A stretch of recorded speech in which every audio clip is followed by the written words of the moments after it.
throw that limiting belief out of the way. If you like this, that does not mean that anything's wrong with you. And the other side, even taking out, sexuality out of the place, it doesn't make you gross or weird or anything like that. We all have our sexual preferences, our sexual kinks, if you will. Some people would look at rimming as just a typical Wednesday. It's maybe something that they have incorporate in their sex life often. And other people are like, that is like a level 10 of kink world for them.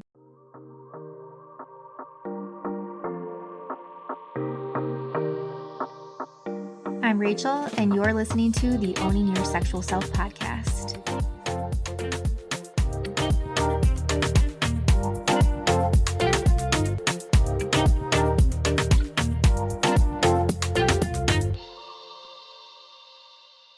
All right, you guys, before we get into this episode, I have to give it up one more time for shagrag.com. It's shagragg.com. If you've been listening to the past couple of episodes, you've heard me talk about this product, but it is my very first ever waterproof blanket. I have been wanting one of these for literally so long, at least over a year, and I just never pulled the trigger on getting one. So when this company, their women-owned business, by the way, when they reached out to me with the interest in coming on the show and being a sponsor of the show, I was like, yes, please sign me up. Now it's been a few weeks and I've had a chance to use this blanket. It has been incredible. I've been able to wash it with no problems. I was worried. I'm like, is it going to come out of the washing machine all frayed and like the material is not going to be as good? No, if you follow the care instructions that you get when you order this, it's going to come out just as it did when you got it brand new. And this is designed to protect your sheets from the wetness that we get during sex, whether that be if you're using lubes or oils or lotions or anything like that, not to mention the fluids and things that come up when we're having sex. So whether or not you're having period sex, if you're a squirter, this blanket is going to be your go-to. It's going to be your new best friend. Honestly, it keeps the bedding dry, like legitimately keeps the bedding dry. We even used it. This is so funny. We hosted a boudoir shoot here at my home and we used it. We did wet sessions and we use it almost as like a flooring for the girls to step on so that my actual carpet in my home didn't get wet, and it worked perfectly. So all day having women standing on this blanket with water dripping on it nonstop throughout the day, my carpet underneath so dry. So dry. So this thing works for many, many different occasions. It's handmade in Santa Cruz, California. Again, women-owned business. They use water-based inks. It's eco-friendly. It's printed in the US. I mean, what more could you want, honestly, from a product? So if you haven't yet went to their website, shagrag.com, and grabbed yourself a blanket, there's so many different patterns that you can choose from. Just very fun, and patterns that you probably haven't seen on moisture-proof blankets before. They're very, very unique. So head over to there, grab yourself a waterproof blanket, and make sure you use code wellness10 at checkout. That's going to save you 10% on your order. So wellness10 at checkout. And again, the website is shagragg. All right, y'all. Oh, I can't wait to hear it. If you get one, let me know. Shoot me a DM, tag me when yours arrives. I would love to be able to share this. And I just would love to hear from you guys what your experience is and which pattern you decide to get for yourselves. Okay, y'all. Have a great day. Enjoy this episode, and I'll see you on the flip side. Hey everyone, we're getting up close and personal this week on this episode of Owning Your Sexual Self podcast. So I hope you're ready. I'm assuming you clicked because you are curious about this topic, or maybe you're wanting to get some new tips for yourself around ding, ding, ding, ding, rimming. Yes. I'm excited to dive into this with you. And we're going over all the need to know. This should be a short and sweet episode. I do have some notes here in front of me so I can stay on track.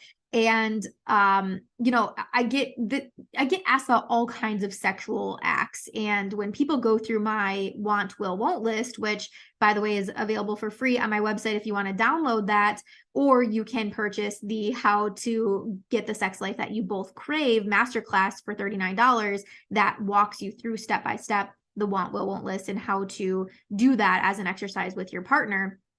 But I get asked, there's so many sexual acts on this list. So when people go through it and they message me and they're like, Rachel, what in the hell? Like, what is rimming? I had to Google that. Or what is mutual masturbation? Or what in the hell happens at a sex party? All of these things. And so, on this podcast, I like to talk about these things. I like to do the research myself, in some cases experience the things myself as well, so that I can give you feedback on them.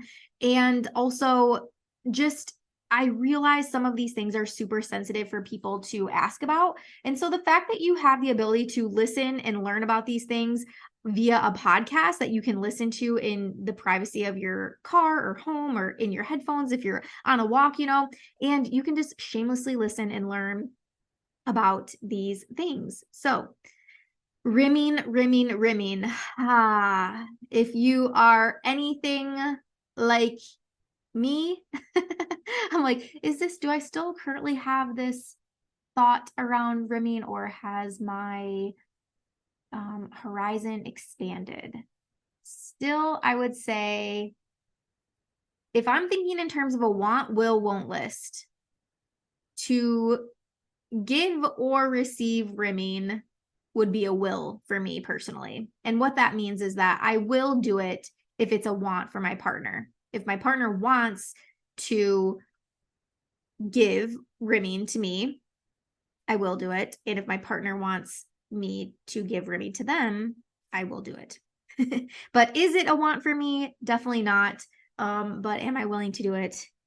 I'm thinking so, especially after doing some more research on this and just having a better understanding of the prep and aftercare and things that you can do to kind of alleviate that worry, that shame, guilt, even maybe not so much guilt, like shame, embarrassment is the word I was looking for, around rimming, because this is the main thing that I hear from people in general, when it comes to anal play. People are like, no, exit only, that's not for me. But with rimming, it's not really penetration that's occurring.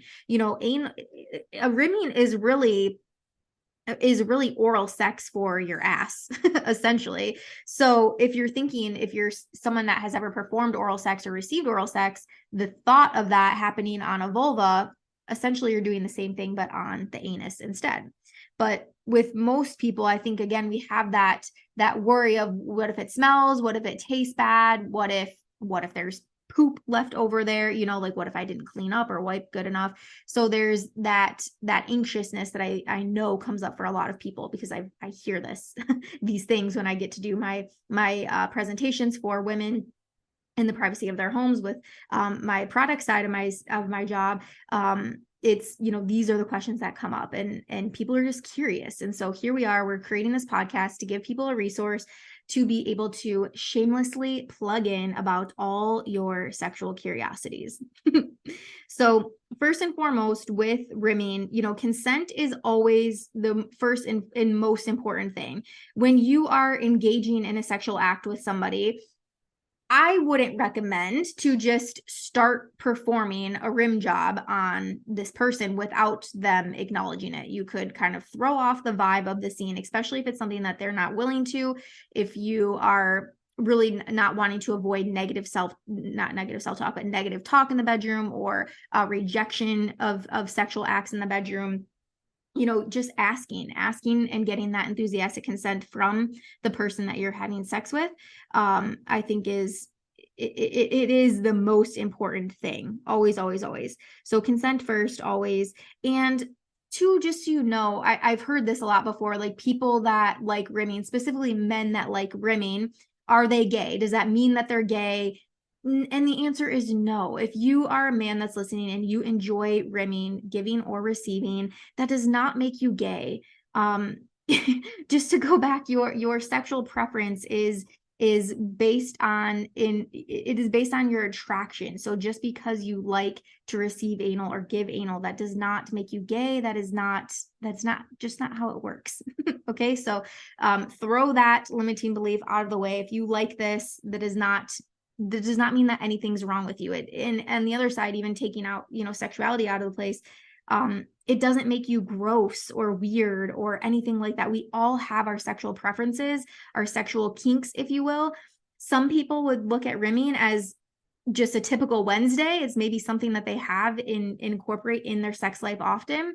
And other people are like, that is like a level 10 of kink world for them, you know? And so with any kink that I've ever talked about, and when I in general talk about kink, there's such a wide spectrum for every person of what is going to be kinky and what is going to not be kinky for them. But I would say rimming definitely is on your kinky list for sure. And for good reason. You know, the anus has so many nerve endings, almost as many nerve endings actually as your clitoris, which the clitoris has 8 to 12,000 nerve endings. So it's a really, really, really, really, really sensitive area of the body. And when I'm talking about, you know, when I do my anal play demonstration at the presentations that I do, I always talk about, I'm like, just starting with pressure to that area to see if it's something that is enjoyable and feels good to you in that moment and on that day. Because again, our bodies are changing. So one day, if you really enjoyed rimming, you might go to do it the next day, or your partner might be asking and wanting to do it the next day, but there's just something that is not feeling like a full body yes for you. And so it's okay to say no. And it's okay to say no and suggest to do something else. You know, you don't really, no is a complete sentence. You don't need to give a reason of why you're not feeling it or why you don't want to do it that day or receive or give or whatever it is. But just knowing that there are a lot of nerve endings there and that this can be a fairly enjoyable experience for somebody. And again, both giving and receiving, because there are some people that it could be seen as a fetish. It could be seen as a turn on for them to be able to give pleasure to somebody through rimming. And again, we're not here to yuck anybody's yum. If you like it, if that's your jam, all right. If you got a consenting partner, like by all means, go on and get it. Okay. So other important things to know about rimming is that STIs can be transmitted through rimming. So if you have any open sores on your mouth or on your hands or anything like that, it is not recommended that you would perform rimming on somebody with any of that going on. So please be conscious of that, and being conscious of your partners that you're consenting to having these experiences with. Be conscious of that for yourself.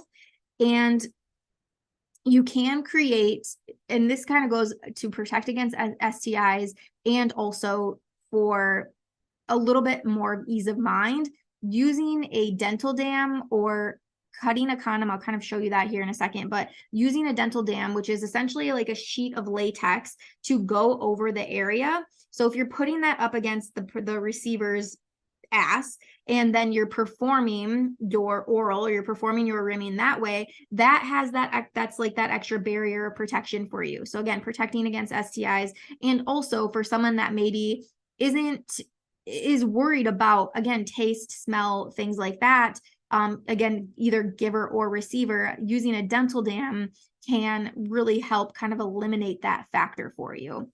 And how you would make your own dental dam, it's so funny. I've been hearing more and more about creating your own dental dams. And before Danny had got his vasectomy, we have just condoms galore left over from that from that time when we had to be extra careful. And so I'm like, man, I have so much ability to be able to create my own dental dams now. I have a whole box in the nightstand that I can cut open. So to create your own dental dam out of a condom, you would cut off the tip of the condom, and then you want to cut down the length of the condom. So cutting down hot dog style, not hamburger style.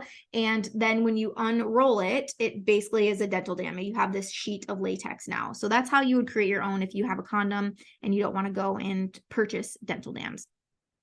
And also, I absolutely hate that they are called dental dams, by the way.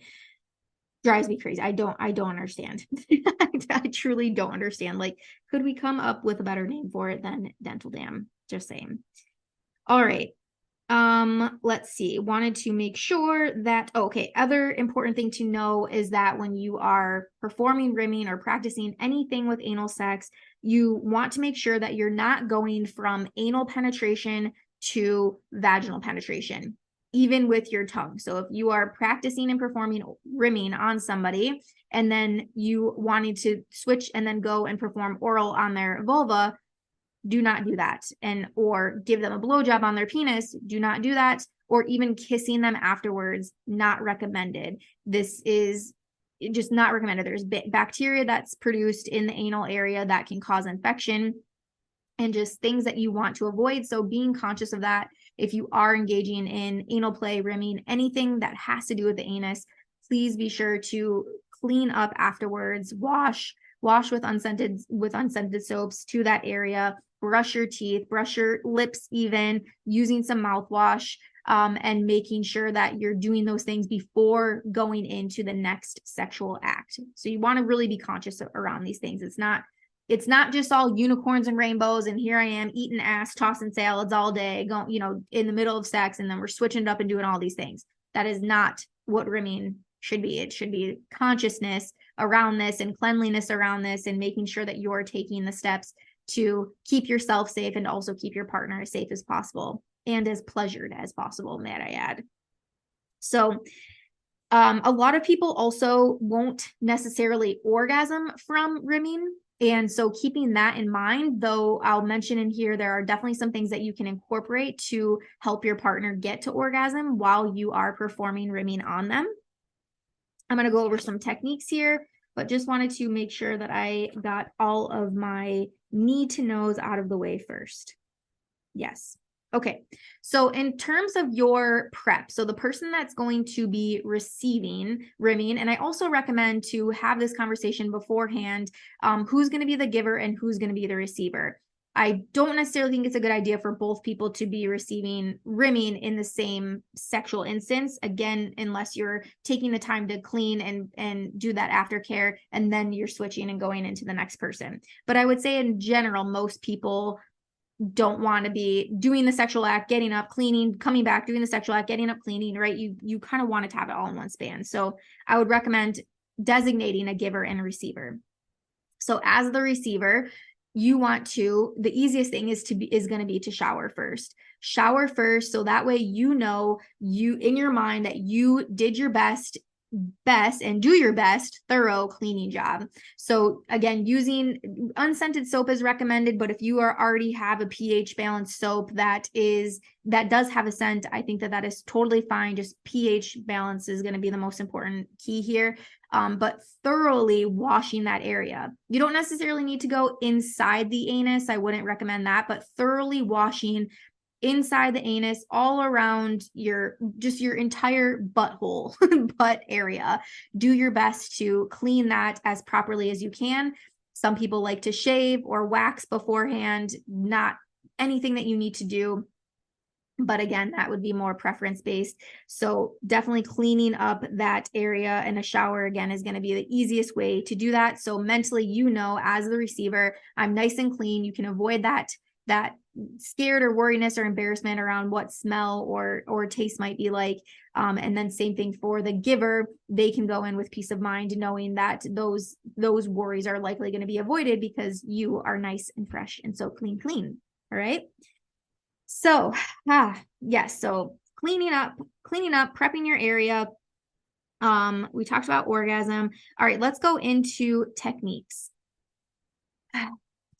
Now, rimming, just like oral, I wouldn't recommend, you can do this, but what I don't recommend is for you to go with firm tongue and just start jabbing at the butthole. I don't recommend that. With any foreplay, if you've been listening to this podcast for a long time now, or even recently, you know that there is such an art and pleasure behind the buildup.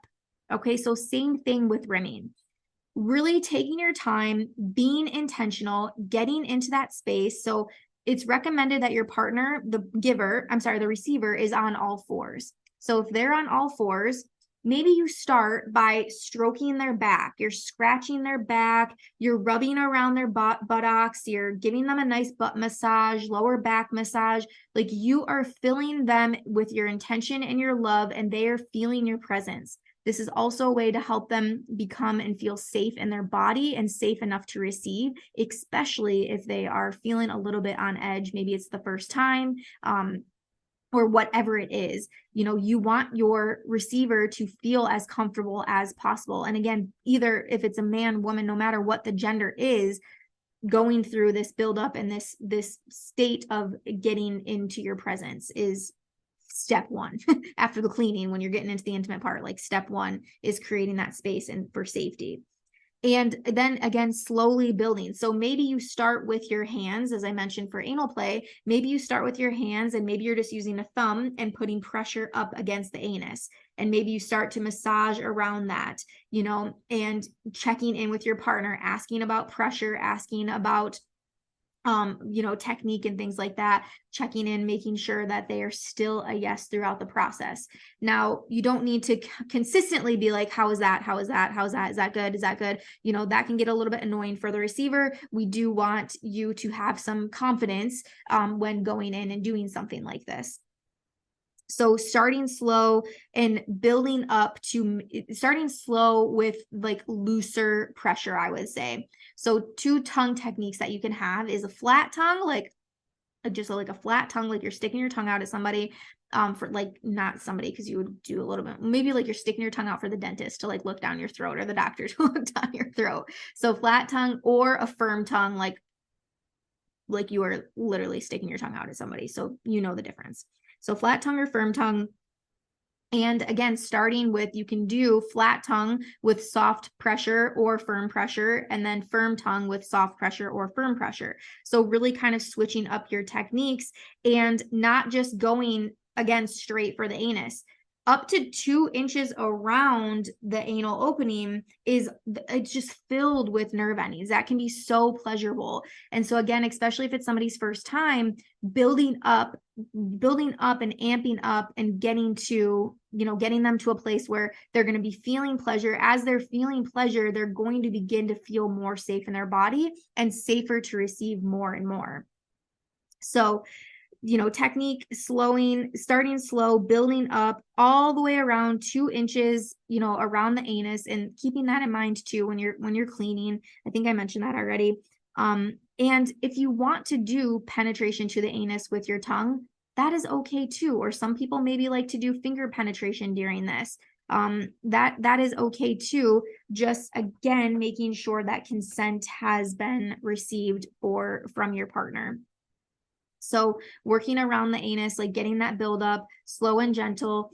I would also recommend using a lubricant or having a lot of spit available to you, but sometimes we might just have dry mouth and that's okay. So having a lubricant on hand just to make that experience more enjoyable. Some people like to use flavored lubricants even. That can help too. Again, if you're conscious about smell or taste or anything like that, a flavored lubricant could help that aspect of it.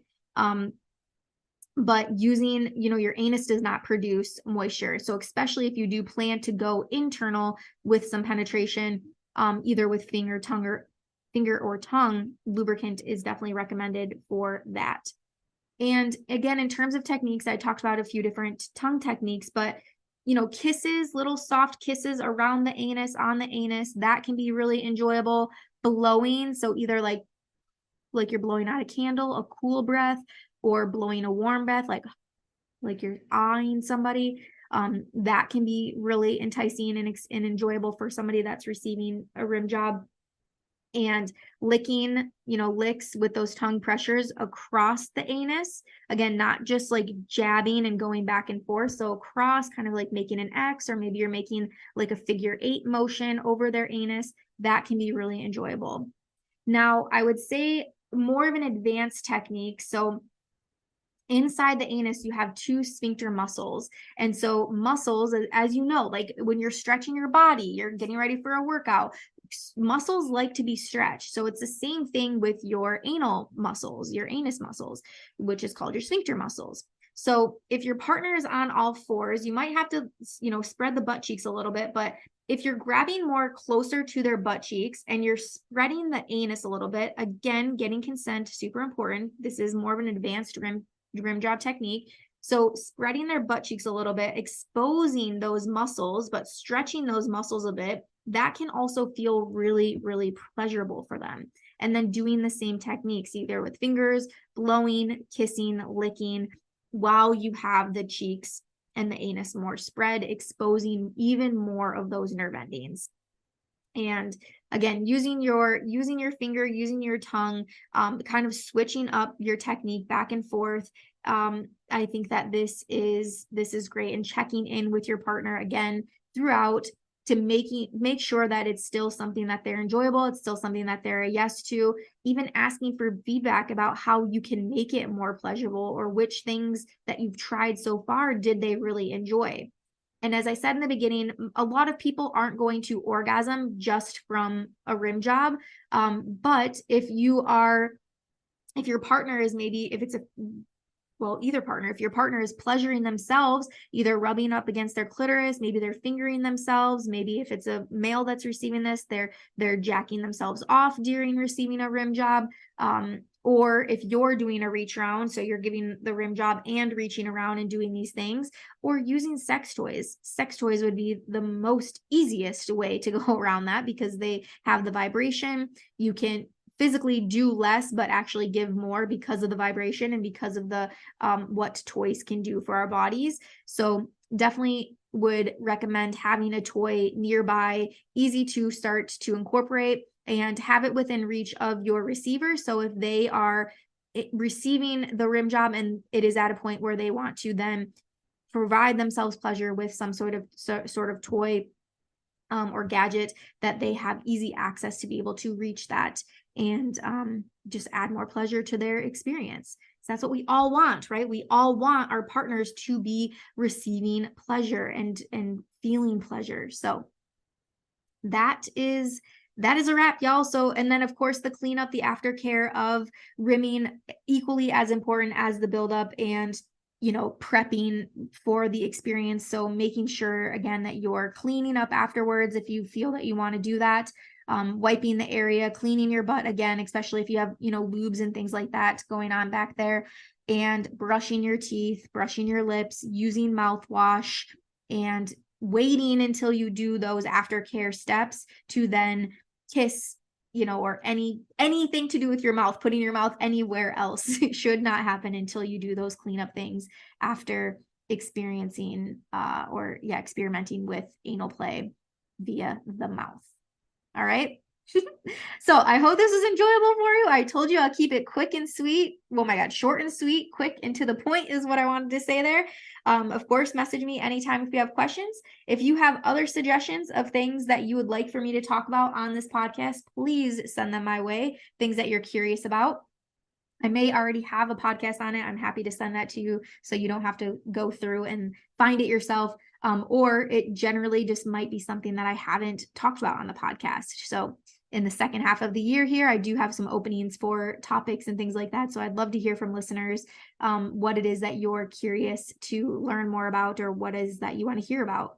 Even if there are sexual things that you want me or us to try. Somebody messaged me the other day and was like, we tried the fruit roll-up technique.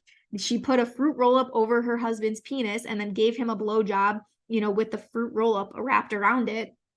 She said it was delicious, that it was very sticky. Be careful if you do that, not to put it over the urethra because you don't want to get sugar and stuff in there. But she said it was quite a fun experiment. So things like that. If you're curious about things like that and you want me to try them, or you want Danny and I to try them together, we are happy to do those things and then record a podcast about it to give you our review. All right, y'all. Enjoy your day. Go out there, have some rim jobs, have some fun with it. Add more pleasure to your life as always, and of course, be safe and make sure that consent is present. I'll see you on the next episode. Thank you so much for listening to today's show. If you loved it, be sure to subscribe so that you never miss an episode. And if you really fucking loved it, make sure to tag me on social media at @TheRachelMain. I'll see you next week.